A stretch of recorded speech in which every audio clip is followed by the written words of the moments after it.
So in this video, I'm going to be going over what is inflation, a very important concept. Many people don't know what inflation is, but it's really important to the bigger picture when it comes to why central banks will hike, hold, or cut interest rates. So let's have a look at what inflation is. And inflation is the rate at which the general level of prices for goods and services rises over time, resulting in a decrease in the purchasing power of money.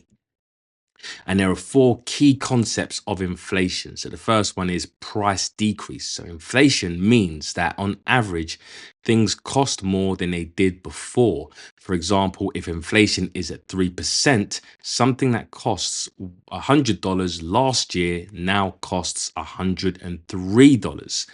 Number two, the purchasing power declines. So, as prices rise, your money buys less. This is why inflation reduces the value of cash over time. I guess I'll repeat that. So, as prices rise, your money buys less. This is why inflation reduces the value of cash over time. Many people think that by things costing more, next year, for example, if they cost $100 or £100 this year, and it costs $103, that actually the money is strengthening. No, actually, it costs more of your money to buy the same goods and services. Therefore, your money is being devalued. Our money is being devalued. Three key concepts. Number three is that inflation is measured by price indices. So the main inflation is tracked by using indexes like CPI, which is Consumer Prices Index. So this is the price of goods and services bought by households. PPI, which is Producer Prices Index, prices received by producers, and core inflation, which excludes volatile food and energy prices. So number four are the causes really of inflation, and you have demand pull, which is too much demand and not enough supply. You have cost push, which is rising costs of production, for example, wages or oil, and monetary factors such as excessive money supply growth.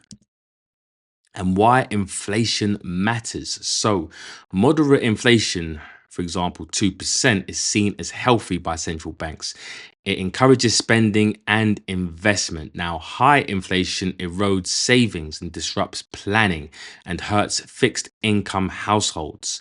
Whereas deflation, which is negative inflation, is dangerous too, and it discourages spending and investment. So you can see why central banks will try to counter high and rising inflation by offering a higher yield to make the currency more attractive, and why in a deflationary scenario you have central banks will tend to want to cut rates to make the currency less attractive, as actually deflation means that the currency is becoming actually more expensive, it's actually appreciating.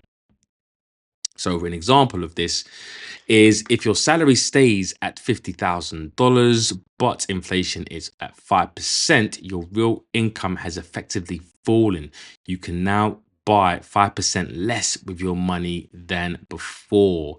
Yes, so that's really where inflation is and can be an issue. And inflation really is an issue even at 2%, right? Because if you think about over 5 years, your currency is devaluing 10%, which means if when you go to your local shop, if inflation was 2% on average, it means that it's costing you 10% more over 5 years to buy the same goods or services. So in the next video, we're going to go over what is the correlation between inflation, deflation, and currency value.